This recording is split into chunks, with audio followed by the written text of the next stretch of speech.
안녕하세요. 모두 반갑습니다. 저는 30대 여성입니다. 결혼한 지 4년 정도 되었는데요. 시집 와서 마음고생도 많이 하고 근심 걱정을 참 많이 한 적이 있던 며느리였어요. 오늘 저는 친정과 시댁의 에피소드를 기승전결로 써볼까 해요. 아주 재밌고 놀라운 사연이니 다른 채널 가지 마시고 끝까지 들어주세요. 그럼 지금부터 몇 자 끄적여 보겠습니다. 먼저 제가 살아온 이야기를 조금 써볼까 합니다. 저희 집안은 대대로 운동선수로 활약했습니다. 할아버지는 마라토너였고 아빠는 단거리 육상선수였어요. 또 엄마는 높이뛰기 선수를 하셨답니다. 저는 부모님의 운동 능력을 그대로 물려받아 태어났고 어릴 적부터 달리기 하나만큼은 끝내주게 잘했답니다. 초등학교 때 일화로 운동회 때 이어달리기를 하는데 청팀이었던 저희 팀이 한 바퀴 정도 뒤지고 있는 상황이었습니다. 그런데 마지막 주자인 제가 바통을 받고 전력 질주를 했는데 상대팀 선수를 따라잡아서 승리한 적이 있었어요. 달리기를 좋아하기는 했지만 선수로 전향할 생각은 전혀 없었는데 할아버지와 아빠가 무조건 운동선수를 해야 한다며 저를 미치도록 설득하셨답니다. 특히 할아버지는 당신의 과거 이야기를 꺼내시며 달리기의 위대함을 설명해 주셨어요. 우주야, 넌 달리기를 해야 할 운명이야. 타고난 꾼이란 말이다. 이 하레비의 능력이 너에게까지 유전으로 이어져서 꼭 선수를 해야 한다고. 할아버지, 저는 달리기는 취미로 하고 그냥 공부해서 성공하고 싶어요. 우주야, 내가 너의 지난 학기 성적표를 보았다. 그 실력으론 공부로 성공하기 글렀다. 우리 집안은 머리가 아닌 몸이 강한 식구들이라고. 내가 또 옛날 이야기를 해야겠구나. 때는 1944년 때였다. 내가 독립군으로 있을 때였지. 난 우리 중에서 가장 빠른 발을 가지고 있어서 늘 중요한 임무를 받았단다. 할아버지 또 그 이야기 하시려고요? 일본군 총알 피했다는 그 말도 안 되는 이야기요? 아니, 그게 왜 말이 안 되냐? 이 아레비가 거짓말할 사람으로 보이더냐? 잘 들어라. 난 일본 정부에 몰래 잠입해 비밀 문서를 훔쳐 우리 독립군들을 지키는 임무를 펼쳤다. 매번 일본군이 어떻게 우리를 당진하려고 하는지 새로운 계획을 세울 때마다 그 작전 문서를 훔쳐왔지. 난 발도 빠르지만 벽도 잘 탄다. 그때 당시 6층에 있던 일본 작전 본부까지 맨손으로 타고 올라갔다고. 봐봐라, 우주야, 이 명예로운 굳은살을 말이야. 네네, 알고 있어요. 벌써 100번도 넘게 들었고 할아버지 손은 맨날 잡고 있잖아요. 그래, 여하튼 이 하레비가 하루는 일본군의 비밀 문서를 훔쳐서 빠져나오다가 발각됐다. 나를 겨누는 총이 6정이었던가? 아니, 12정이었나? 하여튼 놈들이 쏴대는 총알을 피하면서 빛의 속도로 우리 대한민국 임시정부까지 달려갔지.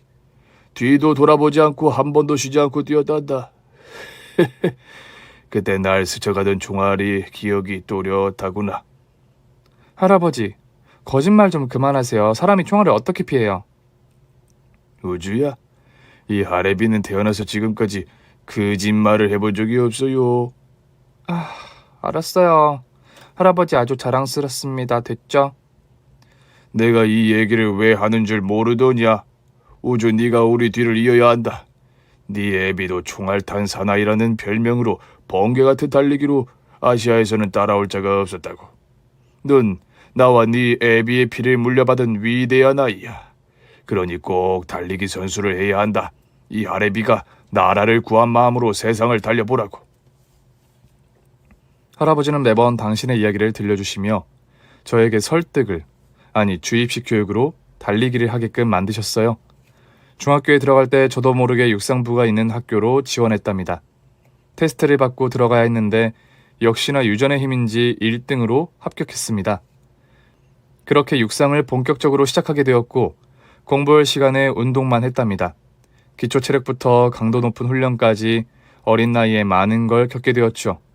그리고 학교 대표로 1000m 육상 시합을 나가게 되었는데 이번에도 역시 1등으로 금메달까지 따냈습니다. 그때 당시에 할아버지와 아빠 엄마가 얼마나 기뻐했던지 표정이 아직까지 잊혀지지가 않는답니다. 저의 달리기는 중학교를 지나 고등학교까지 이어졌고 전국체전에서 우승까지 하는 쾌거를 이뤘습니다.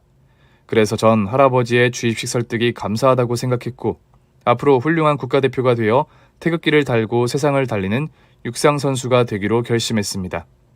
그러던 어느 날 강도 높은 훈련을 하다가 다리가 너무 아파서 마지막 훈련을 빠져야 할지 말아야 할지 고민하고 있었어요. 코치님은 당장 내일 모레가 시합이니 휴식하는 게 좋겠다고 저를 말리셨습니다.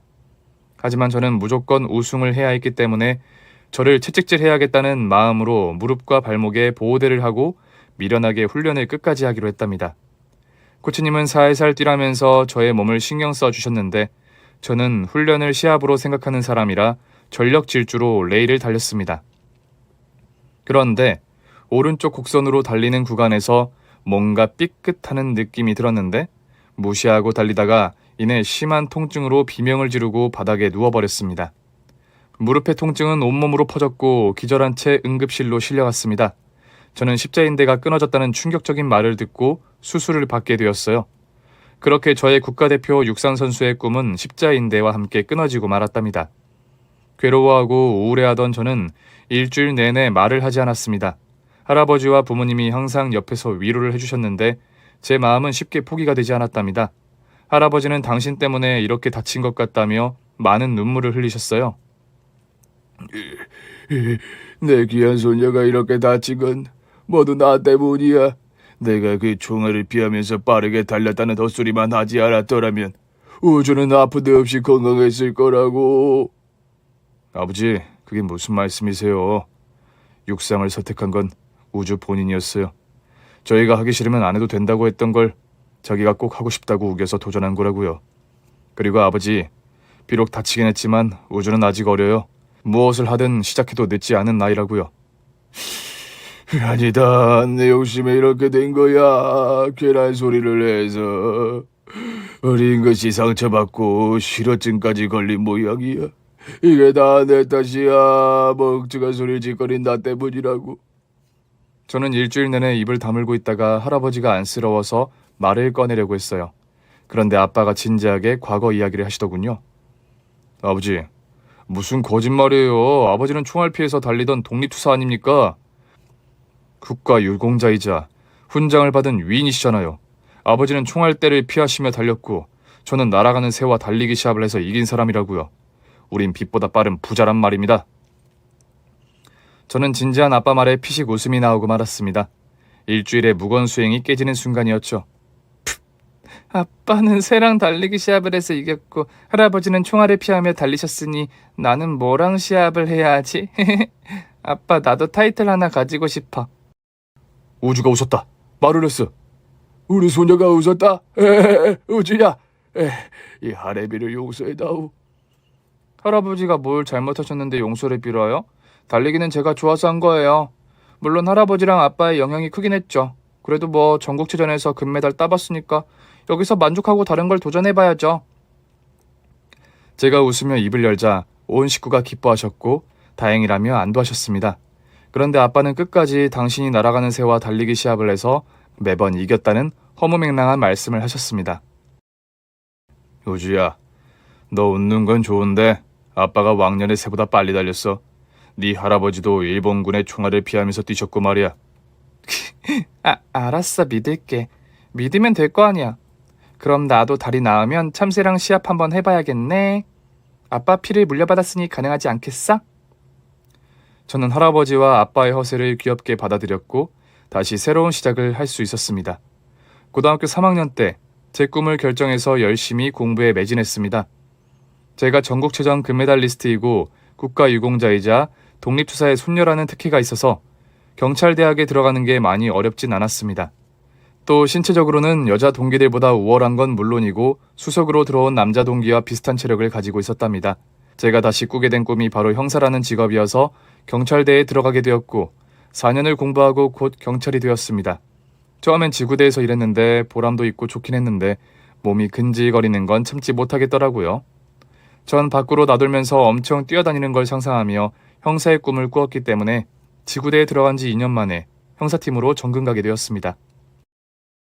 강력팀에 들어가게 되자 어깨에 힘이 들어가고 앞으로가 기대되었어요. 동료들은 모두 남자였는데 제가 여자라고 무시하거나 텃세를 부리진 않았습니다. 이런 말 하긴 좀 그렇지만 제 얼굴이 나쁘지 않고 키도 크고 글래머라서 인기가 좀 많았네요.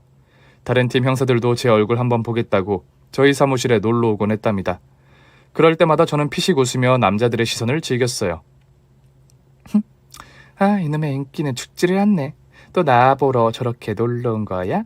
팀장님, 이놈의 인기를 어쩌면 좋죠? 백 형사, 그냥 업무 때문에 온 거야. 자폭 좀 그만해, 지겨우니까. 어머, 팀장님, 지금 질투하시는구나? 다른 남자들이 절 보러 오니까 막 화나고 그래요? 백 형사, 농담 좀 가려가면서 해. 나 애가 둘인 유부남이야. 그리고 백 형사 보러 오는 형사들은 자네가 신기하니까 보러 오는 거야. 강력팀에 달리기 빠른 여 형사가 있으니까 신기해서 말이야. 그게 바로 인기라는 거예요. 내가 예쁘니까. 한 번이라도 더 보려고 찾아오는 거 모르겠어요? 아, 배구주, 이렇게 인기가 많은데 시집은 언제 가야 하나?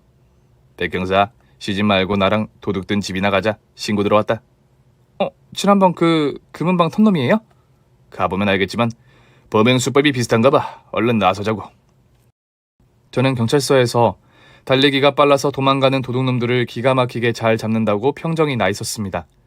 그 밖에도 다른 팀에서 발빠른 형사가 필요하면 늘 지원 요청이 들어왔답니다.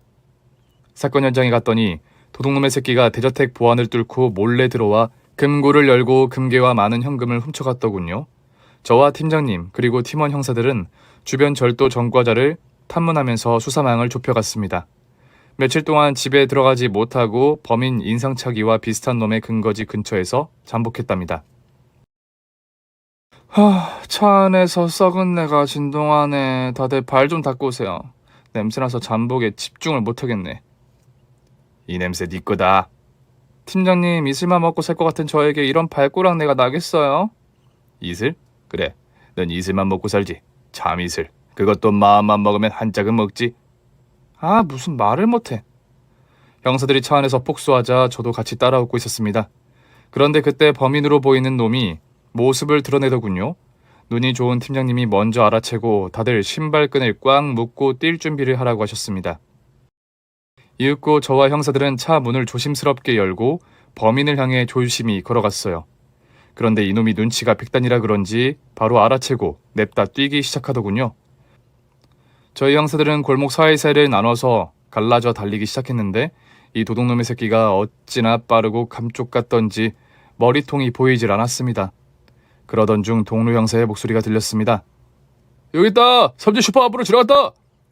저는 냅다 소리가 난 곳으로 달려갔는데 동료 형사들 모두 하얀 개거품을 물고 숨을 쌕쌕 쉬고 있더군요.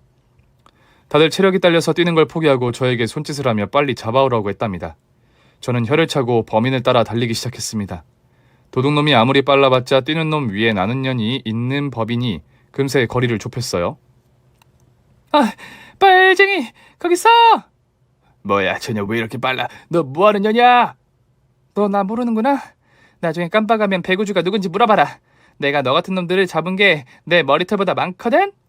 지랄, 내 별명이 번개거든. 존나 빨라서 번개라고 이 못생긴 년아. 뭐? 너 지금 뭐라고 그랬어, 씨바. 너 잡히면 2배로 쳐맞을 줄 알아?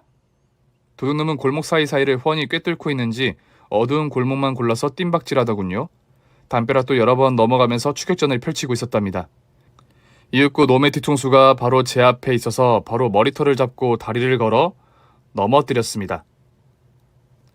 이 새끼 좀 뛰네. 야, 빨쟁이 김덕한, 널 특수절도죄로 체포... 뭐야, 빨쟁이가 아니잖아. 당신 누구야? 아가씨야말로 누구신데 갑자기 뒤통수를 잡아뜯고 잡아뜨린 거예요? 이런 젠장. 아저씨 미안해요. 내가 바빠서 나중에 보상할게요. 범인 뒷모습과 비슷해서 다른 사람과 헷갈렸습니다. 밤이고 잘 보이지 않다 보니 실수를 하고 만 거죠. 여하튼 빠른 발로 범인의 발소리를 따라 뛰다가 높은 담벼락에 매달린 도둑놈을 잡았습니다. 거의 아파트 2층 높이의 담벼락이었는데 범인은 겨우 매달려서 넘어가려고 하는 순간이었어요. 저는 그놈의 바지단을 잡고 매달렸습니다. 그러자 도둑놈의 바지가 찢어지면서 그놈과 바닥으로 같이 떨어졌어요. 이 새끼 드디어 잡았네.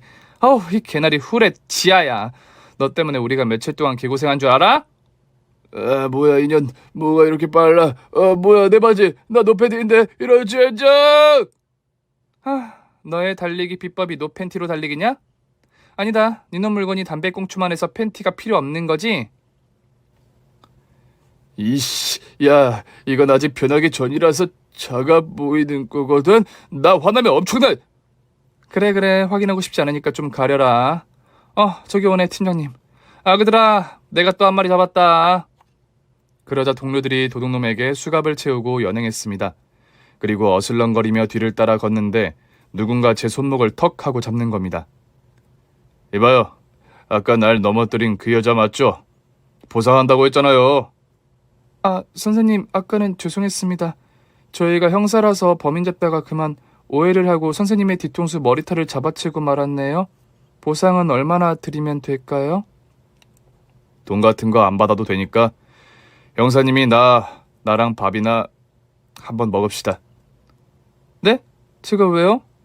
어머나, 나한테 반하셨구나. 이놈의 인기는 어두운 밤거리에서도 사그라들지 않네. 네, 맞습니다. 제가 형사님한테 반했어요. 지금 내 심장 뛰는 소리 들리시죠?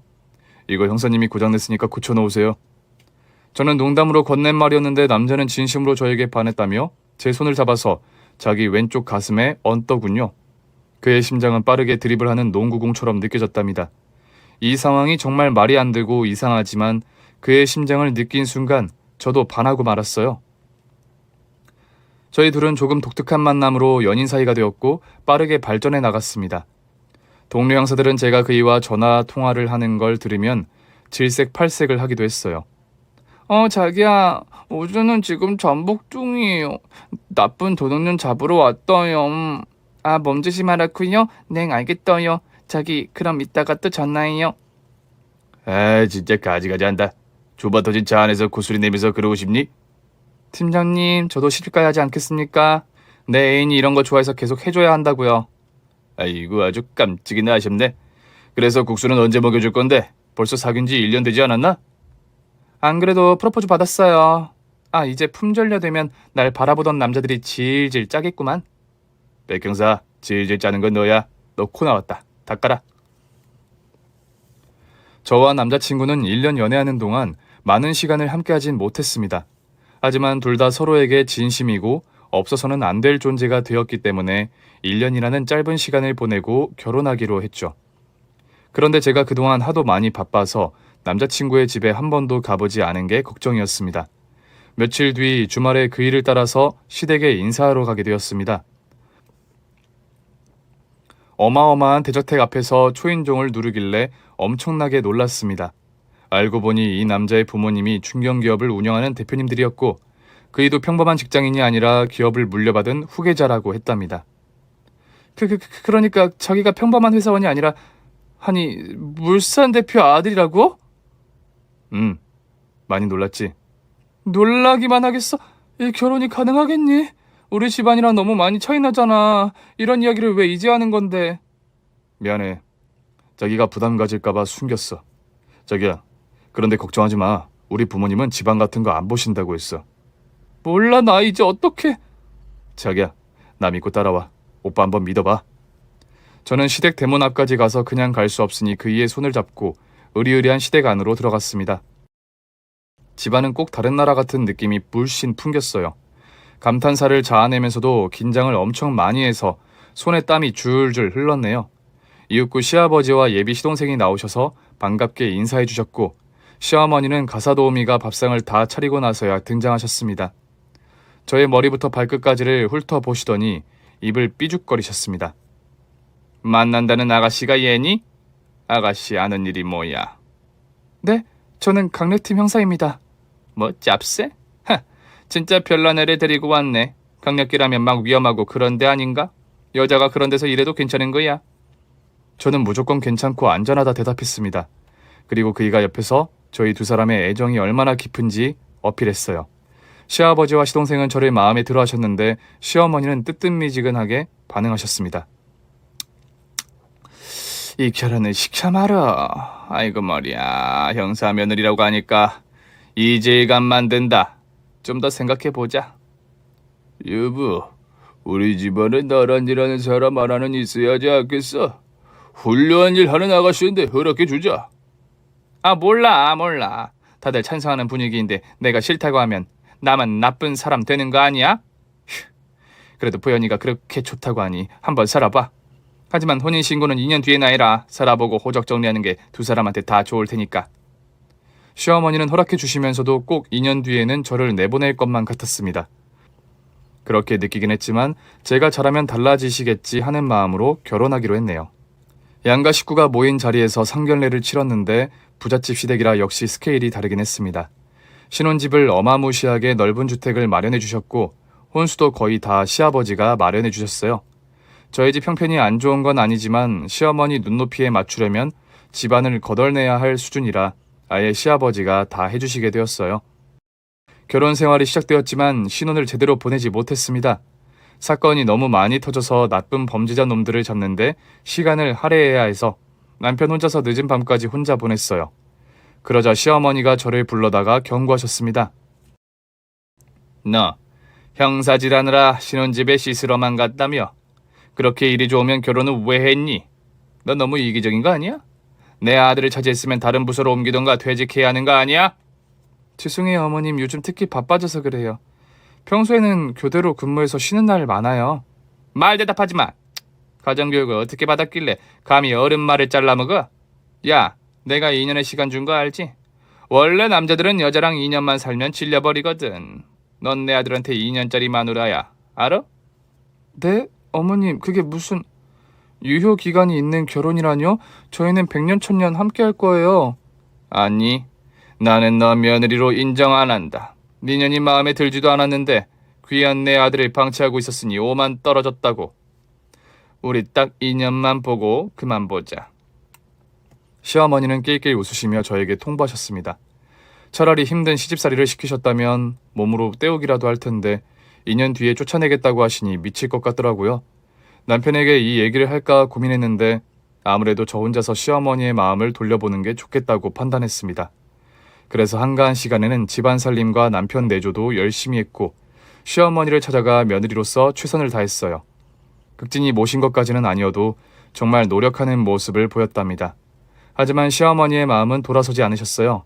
저에게 매달 1년 8개월 남았다, 1년 7개월 남았다 하시며 이혼 카운트를 세고 계셨습니다.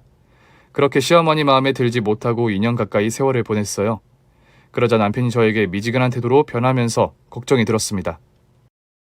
저기야, 요즘 회사 일이 많이 힘든가 봐? 우리 오랜만에 뜰밤 보낼까? 아니, 됐어.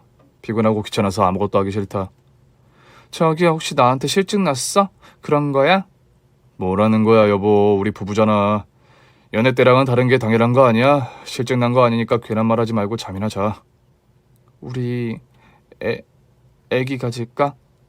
저는 남편과 헤어질까봐 두려워서 2세 이야기를 꺼냈습니다. 그러자 남편은 형사 생활을 하는 제가 임신하면 되겠냐며 몸을 안 쓰는 부서로 옮기면 그때 가져보자고 하더군요. 그의 말이 납득이 가긴 했지만 말처럼 쉽게 부서를 옮길 수가 없었어요. 형사를 꿈꿔왔는데 전화 받는 경찰관이 되긴 싫었거든요. 2마리 토끼를 다 잡으면 좋겠는데 뜻대로 되지 않았답니다. 그리고 시어머니가 자주 남편을 호출했어요. 무슨 대화를 나누는지는 모르겠지만 아마 저와 2년 살아봤으니 그만 살라는 소리를 하시는 것 같은 느낌이었습니다. 두 사람은 거의 매주 따로 만나니까 불안해서 미칠 것 같더라고요. 그래서 하루는 남편과 시어머니가 만나는 자리에 몰래 가봤습니다. 잠복과 미행은 누워서 떡 먹기라 아주 쉽게 두 모자의 만남을 뒤에서 엿볼 수 있었어요. 별다른 대화가 오가진 않았고 식사를 하고 있었습니다. 그런데 잠시 후 식사를 하시던 시어머니가 킥킥 소리를 내시며 헐떡이셨습니다. 남편이 시어머니를 붙잡고 왜 그러냐고 묻자 아무 말도 하지 못하셨어요. 식당 직원은 119를 불렀고 많은 손님들은 시어머니가 의식을 잃어가는 걸 보고만 있었습니다. 이에 저는 바로 뛰어가서 바닥에 누워있는 시어머니의 가슴에 귀를 가져다 댔어요. 심장은 뛰고 있었는데 아주 천천히 뛰고 있었어요. 음식에 무슨 문제가 있거나 원인 모를 쇼크가 있던 것 같았습니다. 어머님, 정신 차려보세요. 여보, 당신 갑자기 어디서 나온 거야? 아니, 그게 문제가 아니지. 우리 엄마 괜찮은 거 맞지? 숨 쉬고 계시잖아. 119 불렀으니까 그때까지 손발을 주물러 드리자. 여기서 대학병원 응급실까지 1.7km. 지금 오후 1시 점심시간이라 막혀서 구급차가 오는데 걸리는 시간 최소 6분. 또 병원에 가는데 드는 시간까지 하면 너무 오래 걸려. 내가 시어머니를 업고 달려가면 3분 안에 갈 수 있을 거야.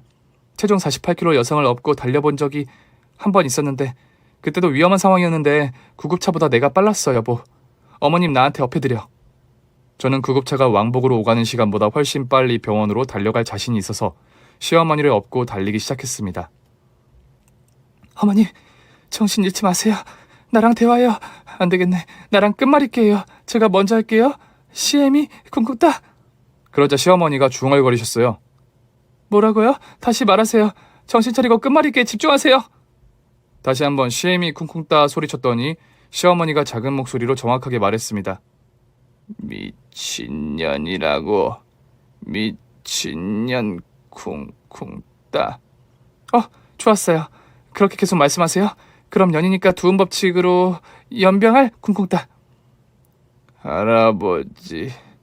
할아버지 보고 싶다. 나 어릴 때 돌봐주던 할아버지. 할아버지요?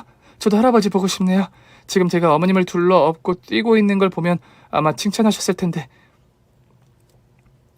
지금 제가 어머님을 둘러 업고 뛰고 있는 걸 보면 아마 칭찬하셨을 건데. 어머님 병원 다 왔어요. 조금만 더 참으세요. 제가 응급실에 들어가면서 소리를 꽥 질렀습니다. 의사! 긴급 환자 왔습니다. 빨리 봐주세요. 이것들이 죄다 귀를 먹었나. 나 강력반 형사 배구주야! 그렇게 소리를 지르자 저를 잘 알고 있는 의사가 달려와서 시어머니의 동공에 빛을 비추어 살폈고 청진기를 대보더니 바로 링거 몇 가지를 놔주더군요. 의사는 급체로 인해 호흡곤란이 잠시 와서 쇼크가 왔다고 하더군요. 시어머니는 링거를 맞으시며 주무셨고 몇 시간 뒤에 잘 깨어나셨습니다. 그리고 제가 업고 달려준 것에 대해 고마웠는지 제 손을 잡고 놓아주시지 않았습니다. 세아가, 내가 미안하다. 이런 애를 그렇게 미워했으니. 아니에요, 어머님. 전 괜찮아요. 그런데 요즘 제 남편을 자주 만나시던데 혹시 저랑 헤어지라는 이야기를 하셨나요? 뭐 당연히 아니지. 아무리 네가 미워도 보현이한테 대놓고 그런 소리 안 한다.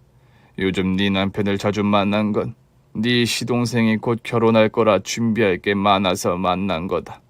그쪽 집안이랑 사업도 같이 하려고 이것저것 대화할 게 많아서 말이야. 네 시아버지가 바빠서 나랑 보현이가 같이 준비하고 있었거든. 아, 그랬군요. 휴, 다행이다. 저는 또 이혼당하는 줄 알고 겁나서 보현 씨를 미행했거든요. 그래서 어머님이 쓰러졌을 때 바로 업고 달려온 거예요. 여하튼 도련님이 결혼하시는 거예요? 그거 아주 잘 됐네요. 내 아들놈이 너한테 말 안 했니? 저 새끼는 지 마누라한테 왜 말을 안 한 거야? 야, 김보현, 너 네 마누라한테 잘해. 그리고 오늘 당장 혼인신고해라. 새 애기가 한 식구가 된 게 언젠데 아직도 혼인신고를 미루고 자빠졌어. 아니, 엄마가 미루라고 해서... 알았어, 하면 될 거 아니야. 여보, 혼인신고하러 가자. 그리고 하늘이 두 쪽 나도 난 당신이랑 이혼 같은 거 안 해. 요즘 내가 까칠하게 군 건 미안하게 생각해. 앞으로 조심하고 잘할게. 그렇게 저는 시어머니의 마음을 받게 되었고 남편과 혼인신고를 하며 정식으로 부부가 되었습니다. 그리고 얼마 뒤 시동생이 색식감을 데리고 왔어요. 시댁에 모두 모여서 예비 동서를 보고 감탄사가 절로 나왔답니다. 엄청난 미인에다 재력도 어마어마한 집안의 딸이었거든요. 무슨 사업을 하는지 모르겠지만 해외에 회사가 여러 개 있고 타고 다니는 차차가 몇 억 되는 롤스로이스였답니다. 동서는 긴장 하나 없이 이야기를 하더니 사업 투자 이야기를 시어머니께 꺼냈어요. 아버님, 지난번에 말씀드린 자료들이에요. 사우디 기름 부자랑 계약해서 회사 하나를 설립하기로 결정났습니다. 내용은 여기 기획안에 다 있으니까 한번 보셔요. 저희 부모님이 투자를 다 하시려고 했는데 제가 보석 씨랑 결혼을 결심하게 되면서 두 분께도 기회를 드리자고 제안드린 거 아시죠? 동서가 꺼내든 기획안과 사업계획서, 그리고 아랍어가 잔뜩 쓰여있는 계약서를 시부모님 어깨너머로 봤습니다. 사실 저는 봐도 잘 모르지만 그래도 큰돈이 부자 된다고 해서 관심을 기울였어요. 이윽고 시아버지가 아직은 잘 모르겠다며 조금 더 생각해보자고 말씀하셨어요. 아무래도 기업을 운영하는 대표시다 보니 단번에 투자 결정을 할 리가 없었죠. 이에 동서는 투자 기한이 있다고 말하면서 아쉬운 것 없다는 듯이 말하더라고요. 아버님, 어머님 거절하시는 건 아니죠? 혹시 저를 사기꾼이나 이상한 여자로 보신 건 아니시죠? 이상하긴. 벌써 너희 부모님한테 연락받았다. 좋은 기회라고 말이야. 그리고 난 이 기회가 마음에 든다. 그런데 한두 푼도 아니고 100억을 투자라고 하니 생각을 좀 더 해봐야지. 네, 그렇게 하세요. 천천히 생각하시다가 놓칠 수 있으니까 되도록 빨리 결정해 주시면 좋겠어요. 저는 고개를 갸웃거리며 동서에게 물었습니다. 그런데 동서, 내가 말 놔도 되지? 도련님이랑 어떻게 만났어? 네, 저희는 소개팅이요. 그런데 그게 왜 궁금하세요? 아, 못 들었구나. 내가 강력반 형사라서 직업병으로 이것저것 잘 캐물어. 앞으로도 많이 캐물을 테니까 이해 좀 해줘. 제가 형사라고 밝혔더니 동서의 눈동자가 흔들리기 시작하더군요. 확실하게 긴장하거나 겁을 먹었더라고요.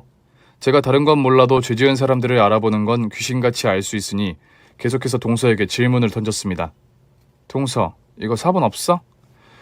미안한데 직업병이 또 있어. 일일이 조사하는 게 버릇이라 내 동료 형사들에게 쫙 돌리고 확실한지 알아보고 싶은데. 뭐라고요? 지금 저를 의심하는 거예요, 형님? 저 보석 씨랑 결혼할 사람이에요.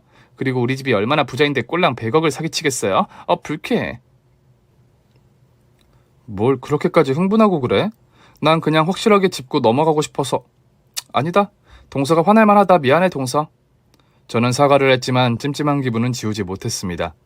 동서는 저 때문에 자리가 불편했는지 투자 이야기를 하고 밥도 먹지 않고 나가버렸답니다. 그러자 시부모님은 저에게 동서가 어떤 것 같냐고 물으셨어요. 세아가, 쟤 어떠냐? 뭔가 있는 것 같아? 형사의 감으로 봤을 때 어떤 것 같니? 목에 다이아 목걸이는 진품이고 옷도 샤넬 진품, 그런데 구두가 굽이 없는 편한 신발을 신고 왔네요. 의상이랑 어울리지 않는 신발, 비싼 차에 기사까지 달랬는데 낮은 굽을 굳이 신을 필요가 있을까요? 또 신발 바닥을 보니까 많이 달아있더라고요. 아까는 제가 형사라고 했더니 눈동자가 흔들렸고요. 그냥 낮은 신발을 좋아하는 거 아닐까? 그리고 눈동자는 그냥 순간 당황했겠지. 손이동서 직업이 형사라고 하면 누구라도 놀라겠다. 제 감으로는... 그래, 말해봐라. 뭔가 있는 것 같니? 아직 확실한 게 없으니 섣불리 판단하면 안 될 것 같아요. 에이, 뭐야. 형사도 별거 없네. 어머님, 그래도 뭔가 이상하니까 제가 한번 알아보겠습니다. 저는 저의 감을 믿고 동서의 뒷조사를 해보기로 결심했습니다. 잠복과 미행이 주특기인 제가 나를 잡고 동서 뒤를 따라가 보았죠. 그런데 동서가 집으로 들어가는 걸 보고 깜짝 놀랐답니다. 시댁보다 큰 저택에 살고 있었고 부모라는 사람들도 엄청나게 재력이 있어 보였어요. 그리고 아랍인들과 미팅하는 것도 확인했습니다. 그래서 저의 감이 틀렸다는 걸 인정하고 시부모님께 안전한 사람이고 믿어도 될 사람이라고 일러드렸어요. 두 분은 곧 투자하겠다며 큰 돈을 준비하셨답니다. 얼마 뒤 시부모님이 돈을 입금하기로 한 날이 왔어요. 동서에게 투자를 결정하셨죠. 그 시간 저는 친정집에 가고 있었습니다. 찾아뵌 지 너무 오래되기도 했고 시어머니가 전달한 선물을 전하러 택시를 타고 가고 있는 중이었어요. 그런데 신호대기 중 인도에 서 있는 동서가 보였어요. 잠시 후 차를 탔는데 롤스로이스가 아니라 그랜저였습니다. 또 차에 타자마자 운전석에 있는 깍두기 머리의 남자와 뽀뽀를 하더군요. 그 순간 뭔가 이상하다 싶어서 기사님한테 말했습니다. 기사님, 저기 9998 그랜저 따라가 주세요. 그리고 바로 시어머니한테 전화를 걸었어요. 어머님 어디세요?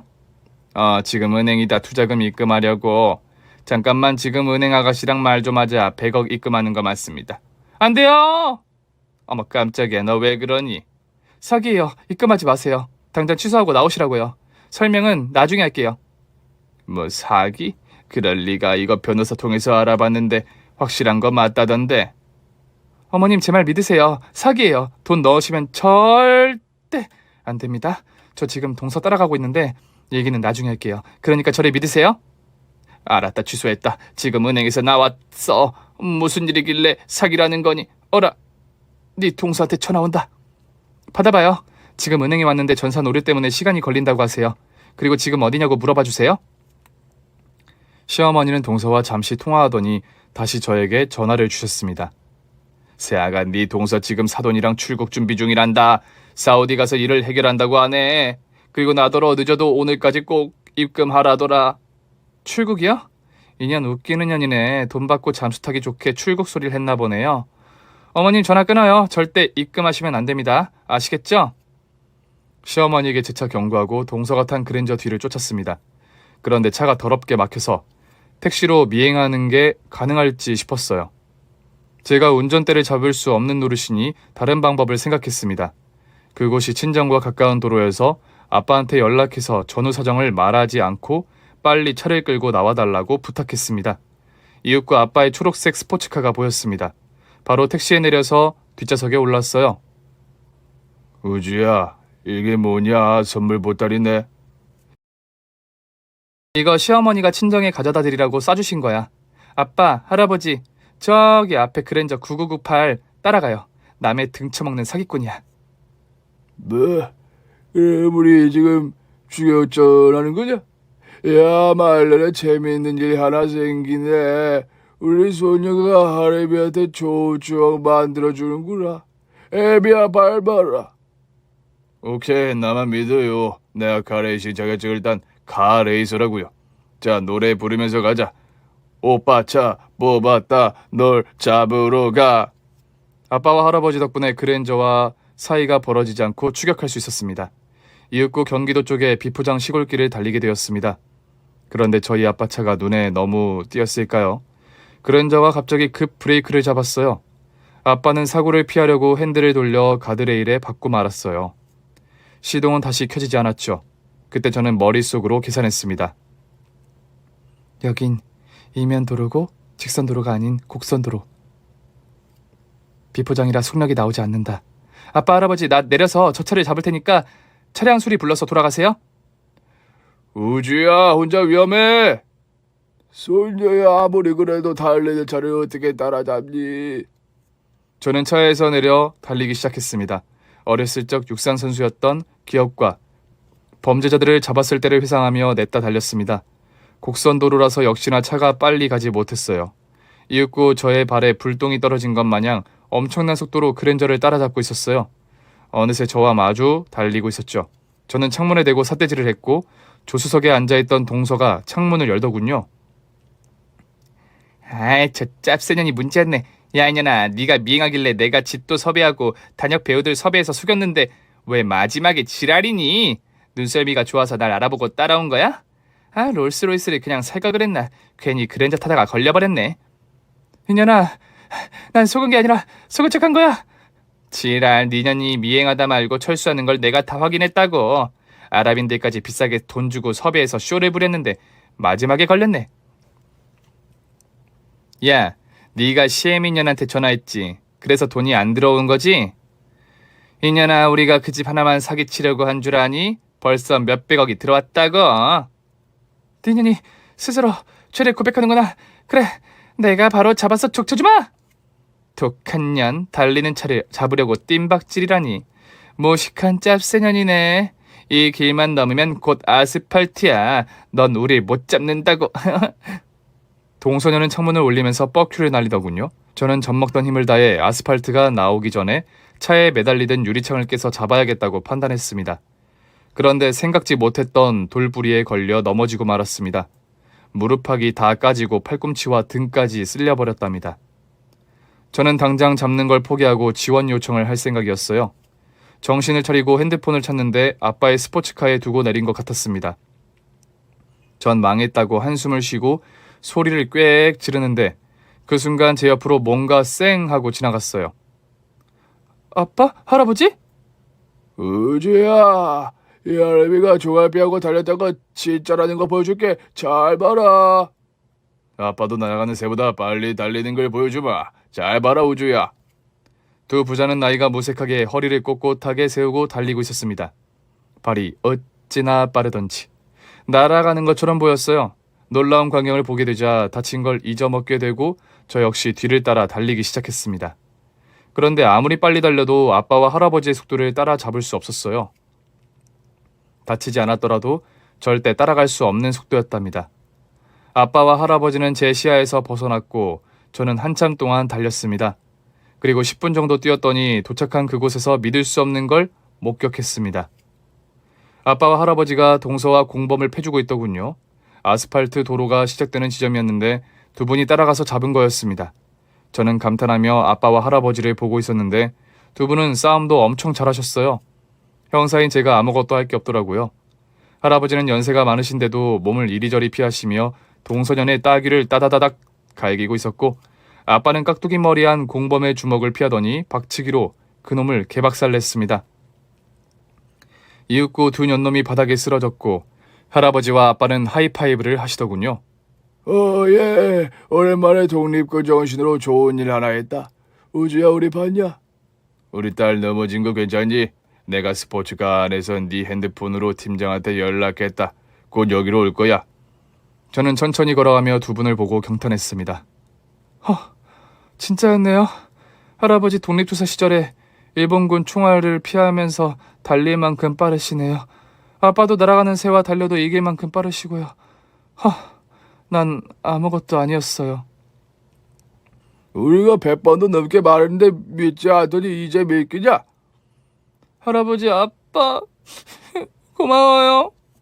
저는 아빠와 할아버지 품에 안겨서 엉엉 소리를 내며 울었습니다. 그 눈물의 의미는 사실 저도 잘 모르겠더라고요. 고등학교 시절 십자인대 수술을 받고 울고 나서 처음으로 소리내어 울었답니다. 아빠와 할아버지는 제 마음을 아셨는지 그저 괜찮다고만 말씀하셨습니다. 이윽고 팀장님과 동료 형사들이 사기꾼 동서와 공범을 체포하고 다른 공범들이 있는 주거지를 찾아가 소탕했습니다. 피해자들은 거의 기업체 대표들이었대요. 사기 수법이 워낙 교묘하기도 하고 범죄자들 모두 전과가 없어서 쉽게 잡히지 않았던 겁니다. 결국 동서년과 공범들은 감옥으로 들어가게 되었고 자연스럽게 시동생의 결혼은 취소가 되었어요. 시동생은 저에게 고맙다며 조금만 늦었으면 그 돈을 입금하고 말았을 거라며 안도하셨습니다. 그렇게 큰 사건이 끝나게 되자 저는 정들었던 강력반을 떠나기로 했습니다. 2세를 가져야 하기도 하고 시댁 식구들과 친정 식구들이 이제 안전한 부서로 옮겼으면 좋겠다고 해서 지구대 팀장으로 옮겼어요. 그리고 1년 반이 지난 지금 저희 부부에겐 아들이 생겼답니다. 이 녀석은 걸음마를 다른 애들보다 빠르더라고요. 그걸 본 아빠와 할아버지 그리고 저는 이렇게 말했습니다. 우리 증손자도 달리기 선수를 시켜야 해. 그럼요, 아버지. 우리 손자 다리를 보세요. 튼실한 게 꼭 우사인 볼트 같다고요. 당연하죠. 우리 세 사람의 유전자를 이어받았으니 엄청난 달리기 선수가 될 거예요. 시댁 식구들 역시 제 아들이 육상 선수를 하면 좋겠다고 동의해 주셨답니다. 요즘 저는 가끔씩 달리기를 하고 있어요. 아빠와 할아버지와 함께 말이죠. 그런데 두 분은 그날 이후로 단 한 번도 빠르게 달리는 걸 보여주지 않고 계신답니다.